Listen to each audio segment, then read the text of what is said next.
안녕하세요. 연애 기간만 6년. 어떻게 보면 제 젊은 청춘을 전부 함께한 남자친구와 최근 본격적으로 결혼 이야기가 오가게 되었습니다. 6년 연애하는 동안 결혼 이야기가 없다가 이제서야 나온 이유는 남자친구가 끝내 공무원 시험에 합격했기 때문이에요. 남자친구가 연애 시작할 때부터 공무원 준비를 하던 건 아니었습니다. 연애 시작했을 때 남자친구는 중소기업 다니고 있는 회사원이었어요. 저는 학교를 졸업하고 막 취직 준비를 시작한 시기였고요. 생각처럼 일이 풀리지 않아 본의 아니게 취직 준비에만 2년에 가까운 시간을 보냈는데 그때 남자친구가 저한테 정말 잘해줬어요. 당시 제가 자격증 공부며 이래저래 시간이 많이 부족했다 보니 아르바이트로 벌어봐야 고작 생활비 정도였거든요. 그 덕에 남자친구한테 밥 한 번 사주기는커녕 일주일에 한 번 만나는 데이트 비용조차 보태기가 힘들었어요. 취직 준비 막바지에 이르러서는 솔직히 말해서 데이트 비용은 한 푼도 내지 않았습니다. 그게 너무 눈치가 보여서 취직할 때까지는 그냥 한 달에 한두 번 정도만 만나자고 했었죠. 남자친구는 자기가 좋아서 만나는 건데 부담 가질 것 없다. 근심 걱정과 스트레스를 떠안고 있는 것보다 이런 식으로 풀어주는 게 더 취직에 도움이 될 거다 하면서 저한테 잘해줬습니다. 주변 사람들이 그런 사람이 또 어디 있냐고, 요즘 세상에 멀쩡한 사람 만나는 것도 힘든데 좋은 사람 만난 걸 복받은 줄 알라는 식으로들 이야기했죠. 하지만 중소기업 다니면서 최저시급 조금 넘는 만큼 벌고 있던 걸 알고 있다 보니 고맙기도 했지만 한편으로는 미안한 마음이 더 컸습니다. 아무튼 그렇게 연애 시작한 지 2년 반 만에 저는 결국 취직에 성공을 했습니다. 이름만 들어도 다들 알만한 그런 대기업까지는 아니었지만 남자친구가 다니는 회사와 비교하면 대우가 훨씬 좋은 곳이었습니다. 제가 취직에 성공했을 때 연봉이 이미 직장생활 3년 차인 남자친구가 받던 연봉보다 1,500만 원이 더 높았거든요. 첫 월급 타면 부모님 선물도 선물이지만 그간 저를 위해 물심양면 노력해준 남자친구한테 먼저 좋은 선물이라도 하나 해줘야겠다고 생각했어요. 남자친구도 좋은 회사 취직된 거 축하한다며 같이 기뻐해줬는데 문제는 그 이후로 남자친구가 조금씩 변하기 시작한 데 있었습니다. 자격지심 비슷한 게 생겼거든요. 그동안 남자친구 도움을 받아왔던 것도 있고 취직 전까지 데이트하는 동안 데이트 비용 몇 번 낸 적도 없었으니까 한동안은 남자친구 데이트 비용 걱정 없이 제가 전부 낼 생각이었습니다. 그런데 오히려 남자친구가 데이트 비용을 평소보다 더 내기 시작했어요. 그나마도 취직 전에는 데이트 끝나고 나서 커피 한 잔 정도는 제가 사곤 했었는데 그때보다 몇십 배는 여유로운 지금에 와서는 제 돈으로 커피 한 잔도 못 사게 하더라고요. 이유가 뭔가 했더니 제가 좋은 회사 취직했으니 이렇게라도 하지 않으면 제가 떠날 것 같아서 그런다는 말도 안 되는 소리를 해왔습니다. 다른 것보다 어이가 없었어요. 생각지도 않은 속 터지는 소리를 하고 있었으니까요. 연애만 하고 말 거면 제 돈 한 푼 안 쓰고 자기 돈으로 다 해주겠다는데 더할 나위 없이 좋은 소리처럼 들리겠지만 남자친구한테 받은 게 많았으니 제가 좋은 회사 취직했다고 해서 당장 헤어질 계획부터 세운 적 없었거든요. 오히려 그간 받아온 거 이젠 내가 여유가 생긴 만큼 더 해줄 차례다 생각했죠. 그때 당시에는 결혼까지 생각한 적 없지만 혹시나 나중에 결혼을 할 수도 있는 거고 사람 일은 모르는 거잖아요. 그렇게 생각해보면 당장 좋은 선물 받고 내 돈 한 푼 안 쓰는 것보다 남자친구가 단돈 1,000원이라도 수중에 더 가지고 있는 게 맞다고 생각했기도 하고요. 결혼 이야기까지는 하지 않았지만 나한테 돈 안 쓴다고 해서 헤어질 생각이 있는 게 아니니 걱정 말라고 몇 번을 더 말했더니 그제서야 남자친구도 조금 정신을 차린 듯 보였어요. 그러던 중 남자친구가 난데없이 직장을 그만두었다는 사실을 말해왔습니다. 갑자기 멀쩡히 잘 다니던 회사는 왜 그만뒀느냐 물었더니 평생을 다녀봐야 저와 벌이 차이가 절대 줄어들지 않을 만큼 미래가 없는 회사라 그만뒀다는 소리를 하더라고요. 그래도 이직할 거면 회사 다니면서 준비해도 되는 거 아니었냐 따지니 이직을 하려는 게 아니라 공무원 시험을 준비하겠다고 하더군요. 공무원 벌이가 별로라고들 하지만 그건 호봉수 낮을 때나 그렇지. 알아보니까 나중 가서 연차수 쌓이고 승진하고 그러면 웬만한 중견기업 수준으로 받는다더라고 하더라고요. 거기에 수당에 공무원 복지, 잘릴 일 없이 안정적인 데다가 연금까지 생각하면 제가 다니는 직장 못지 않을 거라며 자기 결정을 존중해줬으면 좋겠다고 하대요. 그렇게 남자친구는 공무원 공부를 시작했습니다. 제가 취직 준비할 때 남자친구가 제 곁을 지켜줬으니 저 또한 기다려주는 게 당연하다 생각했지요. 시험 준비하는 남자친구 뒷바라지를 해줬다고까지 하긴 뭐하지만 적어도 남자친구가 공부하는 동안 데이트 비용은 대부분 제가 번 돈으로 내게 되었어요. 공부한다고 한 달에 두세 번 데이트하는 게 전부였다 보니 그렇게 부담스러운 수준은 아니었습니다. 남자친구도 제가 취직 준비할 때 똑같이 대부분의 데이트 비용을 부담했으니 그걸 가지고 생색을 낼 것도 없다 생각했습니다. 남자친구가 공무원 시험에 합격함에 있어서 대부분의 돈은 남자친구 부모님 주머니에서 나왔던 거였죠. 아무튼 3년 뒤 남자친구는 끝내 공무원 시험에 합격했어요. 그런데 합격하고 나서 주변 사람들한테 마치 제가 자기 뒷바라지를 해줘서 시험에 합격했다는 것처럼 이야기를 하고 다니더라고요. 빌빌거리던 지가 저 때문에 용됐다 이런 식으로 말이에요. 솔직히 공무원이 잘릴 걱정 없고 연금까지 생각하면 나쁜 건 아니지만 당장 월급이 중소기업 다닐 때 비해서 비약적으로 올라간 것도 아니고 벌이 자체는 그 나물의 그 밥인데 용됐다고 할 정도는 아니라고 생각하거든요. 그래도 연애할 때부터 항상 저한테 뭐 하나라도 더 해주고 싶어 안달이 나 있던 사람이고 제 속 한 번 썩인 적도 없던 사람이었으니 거기에 주변 사람한테 늘 제 덕분에 인생 풀렸다고 말하고 다니고 결과적으로는 당당하게 공무원 시험 합격도 한 사람이잖아요. 연애도 길게 했고 서로 나이도 나이였던지라 얼마 전부터는 결혼 이야기가 나오기 시작했습니다. 저는 남자친구의 청혼을 받아들였어요. 그간 공무원 준비한다고 당장 모아놓은 돈 하나도 없는 건 알지만 일단은 안정적인 직장을 갖게 되었다 보니 돈 문제로 결혼을 한 해 만에 할 이유는 없다고 생각했습니다. 딱 하나, 저한테만큼은 정말 저희 부모님 다음으로 잘해주는 사람이었으니 결혼하면 적어도 다른 일로 제 속을 썩힐 일은 없겠다고 생각했거든요. 그런데 정말 결혼은 일륜지 대사라는 말이 실감이 나는 게 꼭 둘이서만 좋다고 해서 결혼이 성립되는 게 아니더라고요. 남자친구를 저희 부모님께 먼저 소개시켜줬어요. 저희 부모님께서도 멀쩡히 다니던 회사 때려치고 죽어라 공부해서 공무원 시험 합격한 열정과 성실함을 높게 사셨고 연애 초반에 저한테 잘해주던 것도 알고 계셨으니 남자친구를 꽤나 마음에 들어 하셨어요. 그렇게 결혼 허락을 받았고 이번엔 제가 남자친구의 어머님께 인사를 드리러 갔습니다. 그런데 남자친구가 저를 대하는 것과는 전혀 다르게 남자친구 어머니는 아들이 공무원이 되었다는 사실 하나만으로 콧대가 잔뜩 높아져 있더군요. 남자친구 어머니가 땡전 한 푼 없는 아들 데려가 준다고 제 앞에서 벌벌 기는 걸 원한 건 아니지만 아들이 얼마나 대단한 사람이라고 장가 보내기 아까워하는 게 눈에 다 보였어요. 그러고서는 난데없이 내 아들도 나도 너 때문에 아주 요 몇 년간 안 해도 될 생고생을 했다고 하시더라고요.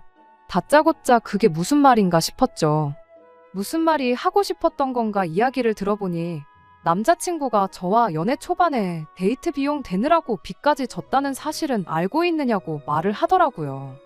남자친구가 회사 다니면서 만들었던 마이너스 통장이 있는데 저 때문에 자기 아들이 빚을 내가면서 데이트 비용을 내게 만들지 않았냐고 하는 거예요.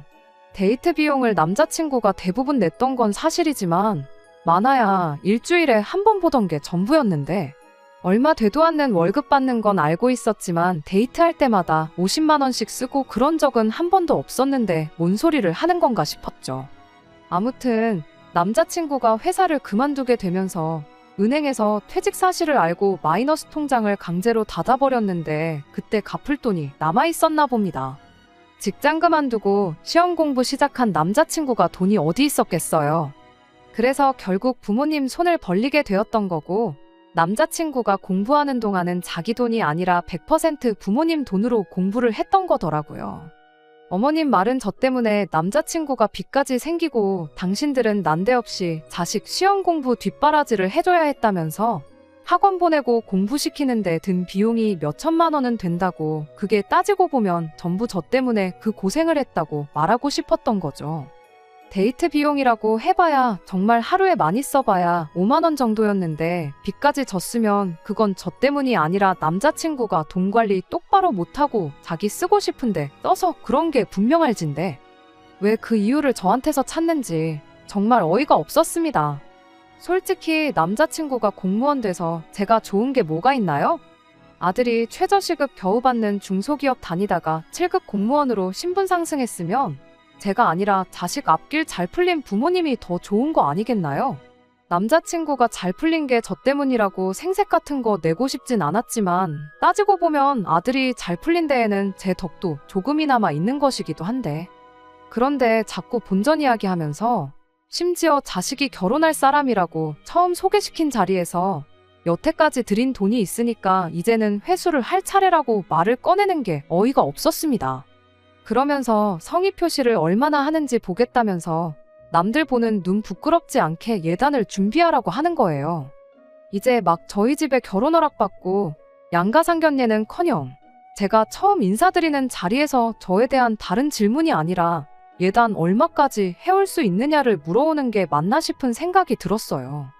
그렇게 연애하는 동안 저 없으면 못 산다, 너에게 어울리는 사람이 되겠다 부르짖던 남자친구는 누가 봐도 어이없는 상황에서 꼼짝도 못하고 어머님이 하는 말만 듣고 눈만 멀뚱멀뚱하면서 가만히 있더라고요. 연애 초반에 남자친구가 무리했던 거 알고 그간 그렇게 해준 게 고마워서 그동안 만나면서 데이트 비용 다 제가 냈어요. 결혼 이야기 나왔을 때 당장 남자친구 모아놓은 돈 한 푼도 없는 상황인 것도 알고 있었고 그걸 가지고 문제 삼을 생각 추호도 없었습니다. 말씀드렸던 대로 사람 하나만 보자 이 생각이었어요. 어쨌든 저도 남자친구 공부하는 동안 직장생활 열심히 하면서 모아둔 돈이 상당했고 그 돈은 다 우리가 결혼하고 정착하는데 사용해도 아깝지 않다는 생각까지 가지고 있었고요.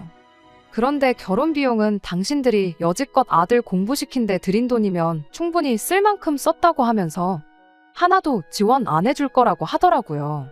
그 와중에 당장 제가 모은 돈에 대출 끼고 집을 구하게 생겼는데 신혼집을 매매로 구한다면 또 집명의는 공동명의로 해야 한다고 하는 거예요. 여전히 저에 대해 묻는 질문은 하나도 없었고 계속 돈 이야기만 하면서 본전 이야기를 하더라고요. 그런 이야기는 제가 지금 답변 드릴 수는 없는 이야기라 말씀드리고 자리에서 일어났습니다. 남자친구가 집까지 바래다 준다고 했는데 기분이 많이 상해서 혼자 집으로 돌아왔어요. 저희 어머니께서 오늘 어땠냐고 궁금해하시길래 이러저러한 일이 있었다 자초지종을 이야기했더니 어머니께서도 아무리 그래도 그건 아닌 것 같다고 일단 양가 어른들끼리 만나서 그 자리에서 다시 이야기를 해보자고 제안을 하셨습니다. 그렇게 양가 상견례가 진행이 되게 되었고 남자친구 부모님께서 장소를 섭외하신다고 하시어 저희가 그쪽까지 찾아갔습니다. 그런데 도착했더니 상견례 장소가 백반집이더라고요. 으리으리한 한옥 스타일의 고급 한정식집을 기대한 건 아니지만 백반집은 좀 경우에 어긋나는 것 같았어요. 부모님도 많이 당황하신 눈치였고 이럴 줄 알았으면 그냥 제가 장소를 알아볼 걸 그랬다는 생각이 들었습니다. 그런데 남자친구 부모님이 분위기 파악도 못하고 아들 나랏일하게 만든다고 등골이 빠질 뻔했는데 예단도 안 해온다고 하고 우리도 돈을 아껴야 하지 않겠냐고 대놓고 무안을 주시더라고요. 어머님 말씀에 꼼짝도 못하던 남자친구도 방금 발언은 지나치다고 생각했는지 그래도 여기가 동네에서 소문난 제육볶음 맛집이라고 설명을 해주는데 그 말이 더 기분이 나빴습니다. 그래서 제가 이 결혼은 다시 생각해봐야겠다고 하고 저희 부모님 모시고 자리에서 일어났어요. 그런데 남자친구 어머니가 한다는 말이 공무원 사위 보기 싫으시냐고 하면서 아들이 합격하고 나니까 아주 동네방네서 선자리가 들어온다고 아들이 저랑 꼭 결혼하고 싶다고 해서 져주는 척 나와준 건데 아주 며느리 될 사람도 그렇고 사돈들도 그렇고 경우가 없는 거 아니냐 하는 거예요. 평소에 심약해서 파리 한 마리도 제대로 못 잡으시는 저희 어머니가 자리에 있던 쌈야채를 남자친구 어머니 얼굴에 뿌리면서 경우가 없는 게 누구냐고 아주 아들 가지고 장사할 생각에 정신이 나가도 너무 나간 거 아니냐고 주제 파악 좀 하라고 쏘아붙이시더라고요. 똥이 더러운 거 알고 피하는 거잖아요. 괜히 거기서 더 크게 싸워봤자 똑같은 사람 되는 것 같아서 어머니 뜯어말려서 백반집 밖으로 뛰쳐나왔습니다. 남자친구가 헐레벌떡 쫓아와서 죄송하다고 사과하고 무릎 연골이 닳도록 싹싹 빌기 시작하는데 아버지께서 남자친구한테 그래도 여태까지 내 딸한테 잘해준 거 봐서 이만큼만 하고 넘어가는 거라고 다음엔 국물도 없을 줄 알라고 하고 뒤도 안 돌아보고 집으로 돌아왔습니다. 그리고 그날 저녁에 아주 전화기가 멈추지가 않더라고요. 전화 받아보니 남자친구가 어머니한테는 잘 이야기할 테니 제발 자비를 베풀어 달라고 하더라고요. 그러면서 하는 말이 연애는 결혼이랑 다르지 않은 거 알지 않냐고 묻는 겁니다. 그러면서 이제 내가 공무원까지 됐는데 나랑 결혼 안 할 거야? 하고 묻더라고요. 그런데 그 말이 사과를 하는 게 아니라 너 내가 공무원인데 이제 와서 나 놓칠 거야? 하는 말로 들리더라고요. 여태까지 공부하는 동안 기다려주고 그것도 모자라 데이트 비용까지 다 내줘가면서 연애를 계속 이어왔으니 제가 무슨 자기 공무원 되기를 엄청 바라고 기대했던 사람으로 생각했나 봐요. 알고 보니 남자친구도 지 엄마랑 똑같은 사상을 가지고 있던 놈이었던 거죠. 내가 파혼 못할 줄 알고 그러는 거냐고. 애초에 첫 만남 때부터 어머님이 나한테 한 거 생각해보면 진작에 처음부터 오빠가 중간 역할도 똑바로 못하는 사람이라는 게 답이 딱 나왔는데 결혼하면 오빠네 집에서 나를 어떻게 대할지 내 인생 꼬이는 게 눈에 뻔히 보인다고 한마디 해줬어요. 어차피 지금 파혼 안 하면 나중 가서 이혼할 게 뻔한데 이혼녀 되는 거보다 파혼하는 게 낫지 않겠냐고 하고 2번 다시 연락하지 말라고 했습니다. 처음에는 정말 지가 뭐라도 되는 줄 알고 큰 소리까지 치면서 네가 설마 연락 안 하고 백이겠냐는 식으로 나오더라고요. 그래서 제가 진짜 연락 한 통 하지 않고 가만히 있었더니 며칠 지나 다시 저희 집 앞에 찾아와서는 또 무릎까지 꿇어가며 저한테 싹싹 빌더라고요. 남자가 돼서 그렇게 쉽게 꿇을 무릎이었으면 진작에 좀 잘하지 그랬냐고 그냥 그 잘난 나란 일 하면서 공무원 되느라 들어간 비용까지 다 해올 수 있는 정신 나간 여자 찾아서 결혼하라고 했어요. 선자리도 많다는데 왜 나한테 집착하냐고 엄마 마음에 쏙 드는 입맛대로 해달라는 거 다 해가지고 올 그런 결혼 상대 골라서 그 사람하고 행복하게 잘 살라고 해줬어요. 그래도 너 아니면 안 되겠다고 하면서 자꾸 들러붙길래 아버지한테 전화하는 척을 했더니 그때 아버지가 이번만 그냥 넘어간다고 하신 말씀이 기억이 났는가 보더라고요. 전화기에 다 대고 아빠라고 한마디 하자마자 자리에서 벌떡 일어나서 꽁지가 빠지게 달아나더라고요. 그 뒤로는 더 이상 찾아오지도 않고 그렇게 안전이별했습니다. 6년 길게 만났기 때문에 아쉬운 부분이 전혀 없는 건 아니에요. 그렇지만 지금 보여준 공무원 부심 갑질은 빙산의 일각일 뿐이라고 생각해요. 억지로 결혼해서 더러운 꼴 더 볼 바에 이렇게 빠르게 결단 내리고 헤어진 게 오히려 잘한 일이라고 생각합니다. 2번째 사연입니다. 어디서부터 이야기를 시작해야 할지 모르겠네요. 남편과 처음 연애를 시작했을 때 세상 참 좁다는 말이 괜히 있는 게 아니라는 걸 새삼 느꼈어요. 남편 핸드폰 사진첩을 보다가 낯이 익은 사람이 한 명 보이더라고요. 당시에는 남자친구였던 남편이 너 우리 누나랑 아는 사이냐고 물어봤을 때 엄청 놀랐습니다. 제 신우가 다른 사람도 아니고 제가 다니던 전 직장에서 저한테 일을 가르쳐준 사수였거든요. 제가 첫 직장에 입사했을 때 저보다 2년 입사 선배였던 신우가 제 사수가 되어 저한테 실무를 가르쳐줬어요. 그 회사에서 1년 정도 고생하다가 저는 어떻게 기회가 닿아서 동종업계 중에서도 규모가 가장 큰 회사에 다니던 회사보다 훨씬 좋은 조건으로 스카웃 제의를 받게 되어서 이직을 했었습니다. 사수였던 신우도 그때는 저한테 좋은 기회가 찾아온 거라고 거기 가서도 내 밑에서 했던 것처럼만 하면 잘 풀릴 거라면서 응원해줬고 이직하고도 자주 연락하면서 지내자고 했었어요. 남편과 처음 만난 연애 초기에도 저한테 여전히 신우의 연락처가 있긴 했지만 그때는 이미 신우와 연락이 끊긴 지 오래였습니다. 아무리 회사에서 사수 부사수 관계였다고 해도 그저 직장 동료의 관계였지 그 이상도 그 이하도 아니었거든요. 회사에서야 계속 붙어 있었지만 집에 가면 서로 뭐 하는지 모르는 그런 대면대면한 관계였어요. 그렇게 저도 이직 후에 회사에 적응하는데 정신이 없고 일도 훨씬 바빠지고 신우는 신우대로 바빴을 테니까 가끔가다 한 번씩 잘 지내냐 주고받던 안부 연락도 자연스럽게 끊어지게 되었죠. 그런데 이렇게 남자친구의 누나로 다시 만나게 되었으니 새삼 세상이 참 좁다는 말이 와닿더라고요. 남편도 어떻게 이럴 수가 있냐며 그 당시에 정말 신기해했어요. 그 사실을 알게 된 그 주 주말에 곧바로 신우랑 해서 셋이 만나는 자리를 만들게 되었습니다. 벌써 몇 년이나 지나서 다시 만나게 된 인연이다 보니 오랜만에 만나서 반갑다기보다는 어색한 기분이 더 컸어요. 그렇다 보니 신우와 재회한 첫 만남 이후로는 그렇게 셋이서 자주 만날 일은 없었습니다. 남편은 남편 나름대로 제가 신우랑 이미 서로 알던 사이라는 부분이 참 좋았나 봐요. 같이 회사를 다닐 시절에도 1년이라는 시간을 같이 보냈지만 말씀드린 대로 신우와는 직장 동료 그 이상도 그 이하도 아닌 관계였기 때문에 둘 사이에 큰 문제도 없었으니 말이죠. 아무튼 그 이후로 몇 달 지나지 않아서 남편이 제게 결혼하자고 청혼을 해왔습니다. 저의 조건이나 그런 거 하나도 보지 않고 남편이 저에게서 가장 좋게 봤던 건 자기 가족? 특히 신우와도 좋은 관계로 지낼 수 있는 사람이라는 부분이었대요. 가족 아끼고 챙기는 건 당연한 일이기에 그때는 그 말에 그렇게 크게 의미 부여를 하지 않았습니다. 결혼 준비 시작하면서 시부모님께 처음 인사를 드리러 가게 되었던 날에 기분이 그렇게 좋지만은 않았었어요. 시부모님 댁에 직접 인사를 드리러 갔으니 신우도 그 자리에 있었어요. 그런데 시어머니도 제가 신우와 직장 선후배 사이였다는 걸 미리 알고 계셨어서 그런지 시어머니가 저를 아직도 신우 부하 직원 정도로 생각하시는 것 같더라고요. 신우가 저한테 일을 잘 가르쳐준 덕분에 지금 다니는 회사에 이직해서 편하게 일을 하고 있는 것처럼 말하시는 거예요.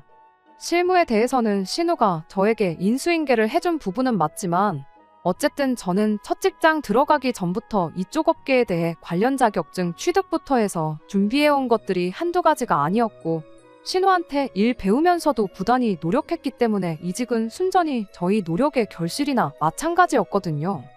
그런데 그걸 다 신우 덕분이라고 싸잡아서 이야기하니 기분이 썩 좋지만은 않았습니다. 하지만 또 그 자리에서 그게 아니라고 다 제가 잘나서 그렇게 된 거라는 식으로 말하기에는 겸손하지 못하다, 개구리, 올챙이적 생각 못한다 이런 이야기가 나올 게 뻔했고 그냥 좋은 게 좋은 거라고 생각해서 대충 맞장구를 쳐줬습니다. 그런데 또 신우 부하 직원이었다고 하니까 제 급여도 지금 신우가 받는 정도 받겠거니 생각하고 별것 아닌 것처럼 생각하더라고요. 여자가 벌면 얼마나 버냐면서 결혼하고 나면 우리 아들이 회사 나가서 일하는데 신경 쓸 일 없게 일 그만두고 살림이나 하라는 식으로 우리 아들 아침밥은 꼭 챙겨 먹이라는 둥 쓸데없는 소리를 하시더라고요. 다행히 남편이 얼굴이 새빨개져서는 시어머니한테 그게 아니라고 하면서 제 연봉이 얼마인지 공개를 해줬습니다. 제가 자기보다 돈 훨씬 더 잘 번다고요. 남편 말이 반은 맞고 반은 틀린 게 저는 아무래도 남편보다 직장 생활 한 경력이 훨씬 더 기니까 당장은 제가 월급이 더 많은 건 사실이에요. 하지만 앞으로 남편도 승진하고 그러면 제 벌이 따라잡는 건 시간 문제일 테고 나중 가서는 비슷해지거나 더 높아질 수도 있는 부분이었으니까요. 아무튼 제 벌이가 더 좋다는 사실을 알고서는 시어머니도 조금 민망하셨는지 우리 딸하고 똑같은 일 한다길래 비슷하게 버는가 했더니 그게 아니로구나 하면서 웃어넘기시는데 오히려 그 말이 신우를 더 민망하게 만들었던 것 같습니다. 그 이후로는 시어머니도 집에서 살림이나 해라 그런 말 쏙 들어갔고요. 결혼을 준비함에 있어서는 그렇게 어려운 일은 없었습니다. 남편은 모아놓은 돈에 시댁지원금 해서 돈 얼마를 해오기로 했고 저도 친정에서 시댁에서 그만큼 해준다는데 우리도 똑같이 해야 하지 않겠느냐 하시면서 같은 금액을 지원해 주셨어요. 그래서 어쩌다 보니 반반 결혼을 하게 되었는데 제가 모아놓은 돈이 남편이 모아놓은 돈보다 많았다 보니 그 돈은 고스란히 남게 되었습니다. 피차 둘 다 직장인이기 때문에 누구 하나가 돈 관리하기보다는 생활비 똑같이 내고 나머지는 각자 알아서 관리하자는 이야기가 나와서 그 돈은 제가 관리하게 되었네요. 진짜 문제는 결혼 후부터 시작되었습니다. 결혼 전에 실언에다가 그냥 지나쳐가듯 나온 거라 생각했던 시어머니의 말이 사실은 진심이었던 거예요. 신혼 때부터 그러신 건 아닌데 언젠가부터 저한테 네가 아무리 돈을 잘 벌고 그래도 결국 애 태어나고 하면 우리 아들이 먹여 살린다. 아들 말 들어보니 음식 하나 제대로 할 줄 아는 것도 없는 것 같은데 지금부터 회사로 출근하지 말고 시부모님 집으로 출근해서 살림하는 것부터 배워라 하시더군요. 돈 그만큼 벌었으면 충분히 번 거 아니냐. 며느리 된 도리로 시부모한테 손주를 안겨줘야 당신들 노후에 손주 돌보며 커가는 모습 보는 재미도 있지 않겠느냐 하면서요. 저는 아이가 태어나게 되더라도 일 그만둘 생각 없고 살림만 하는 전업주부가 되고 싶은 마음도 없거든요. 살림이야 저 돈 잘 벌고 남편 돈 잘 버는데 필요할 때마다 사람 써서 하면 되는 거 아니겠냐 했어요. 손주 크는 재미로 사시겠다길래 아이 태어나면 봐주실 거냐 물으니 그 말에는 대답도 못 하시더라고요. 비슷한 대화 주거니 받거니 하다가 결국 시어머니랑 한바탕 했네요. 사사건건 말대꾸하면서 대들은 거 저도 잘한 거 하나 없는 거 알지만 그렇다고 제 인생과 미래를 이렇게 해라 저렇게 해라 시모 입맛에 맞출 수도 없었으니 아무리 제가 며느리라지만 어쩔 수 없는 상황이었습니다. 남편이 중간 역할을 어느 정도 해주긴 했지만 아무래도 시어머니와 저 두 사람 사이의 문제다 보니 어느 한쪽 편을 제대로 들지 못해 잘 해결되지는 못했어요. 그래서 시댁과는 거리를 두고 지내게 되었습니다. 돈 관리 따로 한다고 하더라도 명절 때나 어버이날 같이 당연히 챙겨야 하는 날에는 저도 아끼지 않고 용돈은 보내드렸습니다. 다만 시댁의 왕래는 하지 않았어요. 좋은 일 하고 싫은 소리 듣고 싶지도 않았고 남편도 중간에서 난감해 보이니 남편만 시댁으로 가고 저는 친정으로 가고 그런 식으로 하고 있었습니다. 솔직히 중간에서 고생하는 남편한테는 미안한 말이지만 왕래 없이 지내는 그때가 오히려 저한테는 속이 편했습니다. 그렇게 반년 정도가 지나 얼마 전에 시어머니한테서 연락이 왔습니다. 긴히 나눌 이야기가 있다고 하시면서 좀 보자고 하시는데 그동안 연락은커녕 제 안부조차 묻지 않으시던 분이 난데없이 긴히 나눌 이야기라니 안 좋은 촉이 들기는 했습니다. 그래서 남편한테 혹시 시어머니가 또 일 그만두고 아이 가져라 뭐 그런 식의 이야기를 꺼내시려고 부르시는 거라면 그 자리에는 나가지 않겠다고 이야기했는데 남편은 그런 거 아니라고 한번 가보자고 하더라고요. 그걸 보니 남편은 뭔가 알고 있는 눈치였어요. 그런데 아무리 물어봐도 어머니가 직접 말씀하신다는데 내가 미리 알려줄 수는 없지 않느냐 하면서 저한테 미리 알려주지 않더라고요. 그렇게 숨기는 걸 보니 시어머니가 혹시 저한테 마음을 다시 여시려고 하는 건가 하는 기대도 살짝 들었습니다. 그런 기대를 한 제가 바보였지요. 시댁에 도착하니 공기가 무거운 게 제가 기대한 것과는 전혀 반대의 상황이 찾아올 것 같다는 느낌이 딱 들었습니다. 가장 먼저 들은 소식은 신우가 이번에 결혼을 하게 되었다는 이야기였어요. 설마 제가 시댁과 연 끊고 지낸다고 신우 결혼식에도 가지 않을까 해서 결혼식은 참석하라고 말씀하실 줄 알았는데 그게 아니더군요.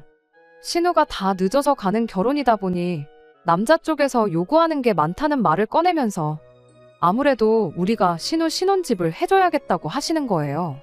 그 말을 왜 굳이 저를 불러서 하시는지 안 좋은 촉이 자꾸 들더라고요.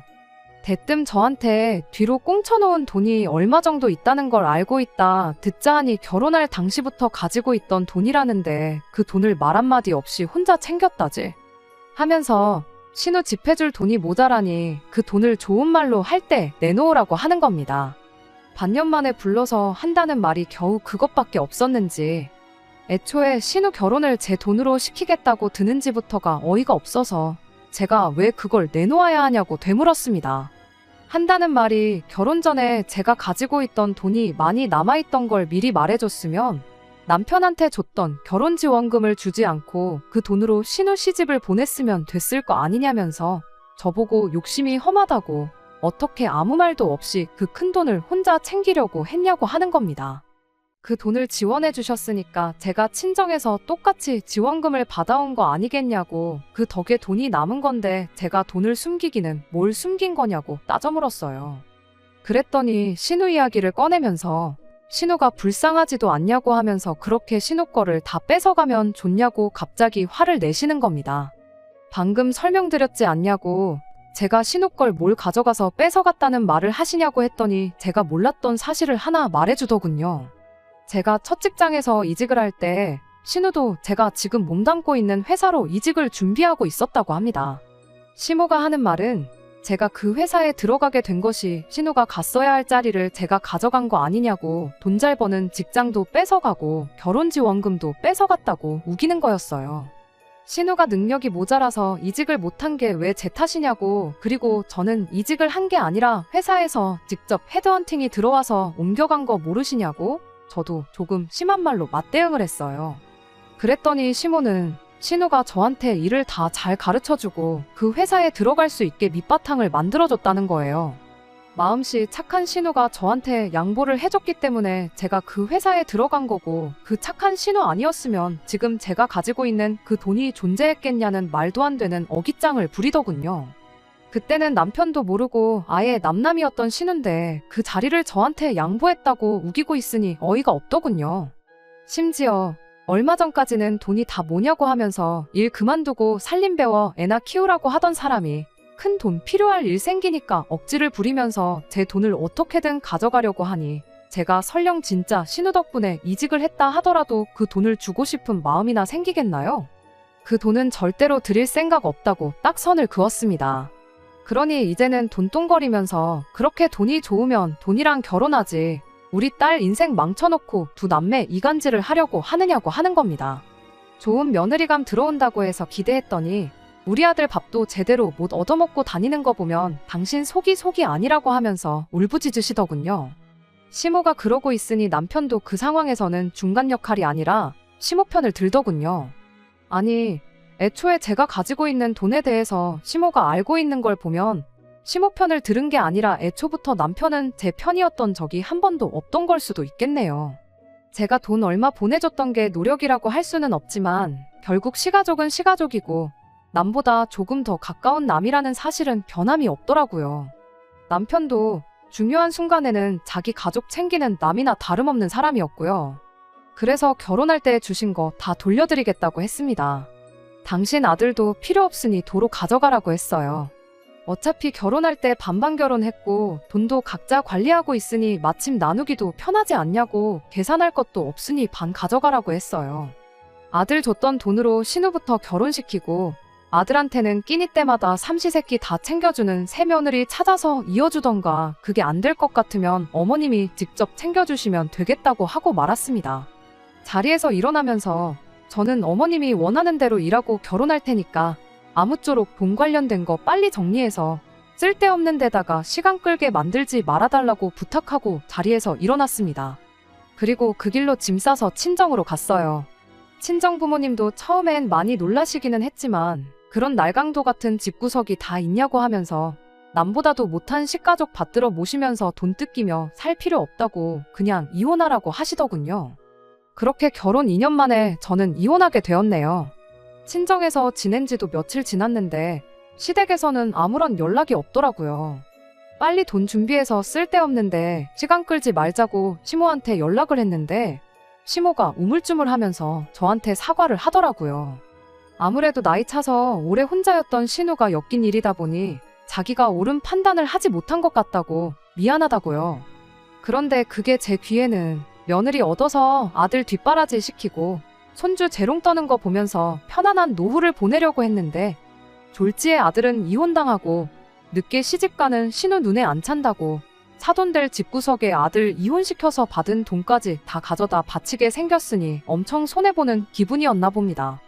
거기에 졸지에 다 늦어서 손주는커녕 반품받은 아들 삼시세끼 밥 차려주면서 다시 뒷바라지 해줄 생각을 하니 못 해먹겠다. 그러니까 돌아와달라. 그런 소리로밖에 들리지가 않았어요. 뭘 그러시냐고. 이거 다 어머님이 원하는 대로 된 거 아니냐고. 저는 제 마음 똘릴 생각 없으니까 빨리빨리 해달라고 그랬어요. 저도 제 삶이 있기 때문에 늦어진다고 느껴지면 저도 돈 아깝고 시간 아까워서 그러고 싶지는 않은데 변호사 알아보고 해야 한다고요. 위자료까지 뜯기기는 싫은지 그 뒤로부터 시모로부터는 아무 연락도 없더라고요. 그 와중에 저 몰래 시모랑 신우 책임져 주려던 남편은 제 마음 돌려보려 연락 한 통 없더라고요. 그렇게 돌려받을 거 돌려받고 2년 만에 결혼 생활 다 쫑나게 되었습니다. 제가 먼저 사과할 일도 아니었고 자기 좋을 대로만 생각하고 억지 부리는 집구석에 버티고 있어봤자 이것보다 더한 꼴만 볼 것 같아서 차라리 하루빨리 손 털고 이혼한 게 잘한 일이라고 생각합니다. 이혼의 후회는 하나도 없어요. 신우도 그동안 저한테 친한 척 하면서 얼마나 속이 쓰렸겠어요. 괜히 저 보면서 열등감 느낄 필요도 없고 모두에게 잘 된 거 아닌가 합니다. 남들이 다 하기 때문에 해야 하는 결혼이라면 차라리 안 하는 게 나은 것 같네요. 제가 하고 싶은 일 하면서 남 눈치 안 보고 지내는 게 최고가 아닌가 싶어요. 끝까지 들어주셔서 감사합니다. 오늘의 사연은 여기까지입니다. 구독과 좋아요, 알람 설정 부탁드리고 더 좋은 사연으로 다시 찾아뵙겠습니다. 감사합니다.